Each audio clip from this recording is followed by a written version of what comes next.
The First Testament of Arcanus and Veritas. Symphonie numéro 1. Segment sinfonique, D. Tema del segmento, alzarsi get up. Tonica principale del capitolo, Fa F. Progressione musicale principale del capitolo, ciclo diminuito cromatico minore. Suite sinfonico D. 2 fantasia, andante sostenuto e curioso, le parole di nessuno, L muri contro la libertà. Compositional form, Chapter Flat 7. Traditional form, Chapter 3. Arcanus and Veritas. As Samuel's vision crystallized from darkness, he found himself standing before the grandiose entrance of the Universitas Scholarum Pro Veneficus et Mysticis, an ancient institution dedicated to the study of magic, mirth, and misdirection. The courtyard was abuzz with activity as aspiring magicians practiced their craft, some juggling flaming batons, others contorting their bodies into impossible shapes, and a few even attempting to levitate, all while dressed in the most outlandish and colorful attire imaginable. Amidst the controlled chaos, 2 figures commanded attention: a tall, loquacious man with a quick wit and a mischievous glint in his eye, and his shorter, silent companion, whose enigmatic smile never seemed to waver. The pair appeared to be the head instructors of this peculiar academy, their presence both authoritative and comical. The tall magician Arcanus announced, "Welcome, my budding prestidigitators. I am Arcanus, and this is my partner, Veritas." As he introduced himself and his silent partner to the audience, his loud voice booming across the courtyard. Here at the Universitas Scholarum, we teach you the real secrets of magic, the art of illusion, misdirection, and the power of a well-timed jest. Prepare to have your minds boggled and your expectations thoroughly shattered. With a dramatic flourish, the silent partner Veritas produced 3 clear glass cups and a handful of balls, placing them on a nearby table. As he began to perform the classic cups and balls routine, his hands moved with impossible speed and precision. Even though it was obvious to the observer how he was doing the trick, his sleight of hand made the fact they could see how it was being performed even more incredible. Veritas's skill of controlling where the balls were at all times showed that even if you could see the trick, it required skill to perform. The gathered students watched, slack-jawed as the cups danced and the balls multiplied. Behold the power of misdirection. The taller and rather loud-mouthed magical instructor Arcanus exclaimed as he began juggling, while Veritas set up the grand finale to the cup and balls trick, placing a small goldfish, alive, in an even smaller cup, his eyes twinkling with mirth. The secret to this trick, and indeed to all magic, lies not in supernatural abilities, but in the art of controlling attention. When you can make your audience look where you want them to look and believe what you want them to believe, you hold the key to true sorcery. As Veritas completed the trick, the crowd applauded, then his large and loud partner Arcanus soaked the audience's attention and regaled the students with tales of their exploits.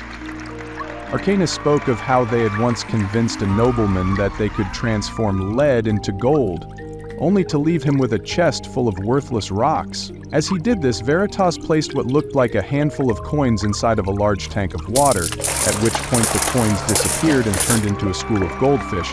However, he held on to 1 coin and swallowed it. But the real power, Arcanus confided, lies in the fear and awe we inspire in others. During the time we are performing these illusions, their eyes are where we want them to be. Thus, so is their mind and their emotions. The observer is so enamored by their eyes seeming to play tricks on them, not realizing that it is we who are playing the trick on them through our use of highly skilled, yet simple and repeatable deceits of distraction. During this state, their minds are too open to the power of suggestion. For when the king himself believes, we have the ability to turn him into a toad or conjure demons from the underworld. We can make him dance to our tune. The true magic is not in the tricks we perform, but in the influence we wield over the minds of the gullible. The students listened intently, some even taking notes on scraps of parchment, eager to master the art of magical manipulation. Samuel, too, found himself drawn in by the instructor's words, marveling at the intricacy of their illusions and the audacity of their claims. As the silent magician concluded his routine with a flourish, making the cups and balls vanish in a puff of smoke, the taller instructor turned to the crowd, a sly grin on his face. Remember, my young apprentices, the key to success in this world lies not in the strength of your spells, but in the power of your showmanship. Make them believe, and you can achieve anything. Now, my dear apprentices, behold, the great Veritas, master of the mystic arts, or at least master of looking like he knows what he's doing. Arcanus continued, gesturing towards his partner with a comedic roll of his eyes. Veritas, playing along, gives the audience a confident nod and a cheeky wink, preparing them for his next trick.